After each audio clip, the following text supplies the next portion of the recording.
কিন্তু শেখের বেটি চ্যালেঞ্জ দিয়ে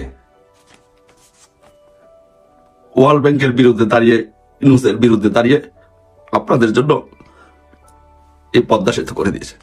পদ্মার ওপারের 21টি জেলার 5.5 কোটি মানুষের কাছে আমি একটি অনুরোধ করতে চাই, এবং তাদেরকে জাস্ট একটু পদ্মার ওপারের 5.5 কোটি মানুষের কাছে আমি একটি বিষয় তুলে ধরতে চাই, যে আপনারা শুধু একবার চিন্তা করে দেখবেন যে আপনাদের জন্য আমাদের বঙ্গবন্ধু কন্যা শেখ হাসিনা আপনাদের জন্য, আপনাদেরকে ভালোবেসে আপনাদের জন্য কি করেছে, শুধু এইটুকু একবার শুধু আপনারা একবার বিবেচনা করে দেখবেন।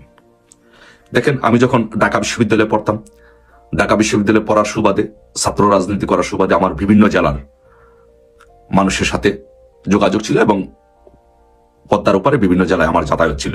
বিশেষ করে ঢাকা বিশ্ববিদ্যালয়ের এক সভাপতির বাড়িতে আমার নিয়মিত একটা যাতায়াত ছিল, যার জন্য ওই পদ্মার ওপারের বিষয়গুলো সম্পর্কে, যাতায়াত সম্পর্কে আমার মোটামুটি একটা ভালো অভিজ্ঞতা আছে। সেই অভিজ্ঞতা থেকে বলছি যে আমি যখন বিশ্ববিদ্যালয়ে পড়তাম, আমি যখন ওই পদ্মা পার হয়ে আমি যখন ওই এলাকায় যেতাম, কি অবর্ণনীয় কষ্ট। সকালে রওনা দিতাম ঢাকা বিশ্ববিদ্যালয় থেকে, পদ্মার এপারে গেলে ফেরি ওপারে, ফেরি নাই, কুয়াশা, এরকম কারণে সারাটা দিন লেগে যেত। রাতের বেলায় ওখানে যেতাম, টায়ার্ড লাগতো, ঘুমিয়ে পড়তাম। ওই দিন আর কিছু করা হতো না, পরের দিন সকালে উঠে টায়ার্ডনেস নিয়ে ঘুম থেকে উঠতে হতো। পরের দিন পর্যন্ত এই জার্নির এই ক্লান্তিটা দেহের মধ্যে থাকতো। তাহলে এই পদ্মা পারের মানুষের কত বড় অবর্ণনীয় কষ্ট ছিল আপনারা একবার চিন্তা করে দেখেন, যে সেতুর আগে, এই পদ্মা সেতু হওয়ার আগে পদ্মার অপারের মানুষের জীবনটাই যেন আটকে ছিল এই পদ্মা সেতুর কারণে। যে পদ্মা সেতু ছাড়া যেন মানুষের জীবনটাই, পুরো পদ্মার ওপারের মানুষের জীবনই যেন আটকে ছিল। দেখেন, শীতের কুয়াশার কারণে শীতকালে পদ্মা সেতু ফেরি চলাচল বন্ধ ছিল। তীব্র ঝড়ের কারণে, স্রোতের কারণে বর্ষার সময় ফেরি চলাচল বন্ধ থাকতো। শুকনো মৌসুমে ফেরি আটকা পড়ত। এই সমস্যাগুলোর কারণে অসুস্থ রোগী, গর্ভবতী মহিলা, তারপরে স্টুডেন্টরা যারা ভর্তি পরীক্ষা দিতে যেত, কাঁচা সবজির ট্রাক, চাকরির পরীক্ষা, বিদেশে যাত্রা, এই কাজগুলো, জনজীবনে এই গুরুত্বপূর্ণ কাজগুলো প্রায় অনিশ্চিত হয়ে পড়ত এই পদ্মা নদীর কারণে, এই পদ্মা সেতুটি না হওয়ার কারণে। এখন শেখের বেটি কি করে দিল? তার জীবনে সবচেয়ে বড় চ্যালেঞ্জ নিয়ে, রিস্ক নিয়ে, এই যে ইউনূসের কে আপনারা দু একজন যারা সমর্থন করেন, এই ইউনূস এই পদ্মা সেতুর ফান্ডিং বন্ধ করে দিয়েছিল।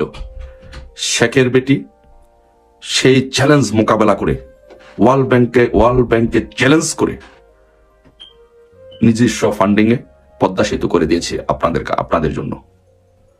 শেখের বেটি পারতো না? একবার শুধু নিজেকে প্রশ্ন করে দেখেন, যদি মানুষ হন, আপনাদের যদি ন্যূনতম পরিমাণ মনুষ্যত্ব থাকে, তাহলে আপনারা একবার প্রশ্ন করে দেখেন যে আপনারা, শেখের বেটি তো পারতো যে ওয়ার্ল্ড ব্যাংক পদ্মা সেতুর ফান্ড বন্ধ করে দিয়েছে, আমি এই পদ্মা সেতু করতে পারি না, পারবো না, এই উসিলা দিয়ে শেখের বেটি তো পদ্মা সেতু বন্ধ করে দিতে পারতো, তাই না? এই কারণে তো পদ্মা সেতুটা শেখের বেটি বন্ধ করে দিতে পারতো। কিন্তু শেখের বেটি চ্যালেঞ্জ দিয়ে ওয়ার্ল্ড ব্যাংকের বিরুদ্ধে দাঁড়িয়ে, ইউনূসের বিরুদ্ধে দাঁড়িয়ে আপনাদের জন্য এই পদ্মা সেতু করে দিয়েছে। তাহলে আপনারা ভেবে দেখেন, শেখ হাসিনা প্রত্যেকটি কাজ আপনাদের জন্য, এই জনগণের জন্য জীবনের চ্যালেঞ্জ দিয়ে আপনাদের জন্য করছে। কিন্তু আপনারা কি করলেন? একবার শুধু ভেবে দেখেন, যদি মানুষ হয়ে থাকেন, জীবনে একবার নিজেকে একবার প্রশ্ন করুন।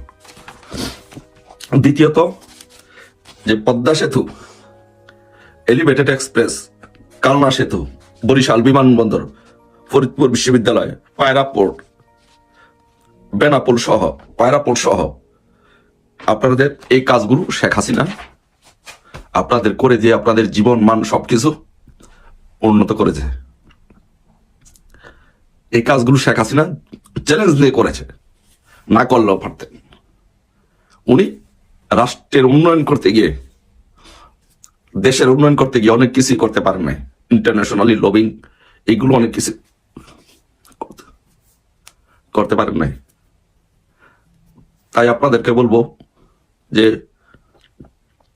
যদি মনে করেন শেখের বেটি আপনাদের জন্য কিছু করেছে, তাহলে শেখ হাসিনাকে আবার ফিরিয়ে নেন বাংলাদেশ।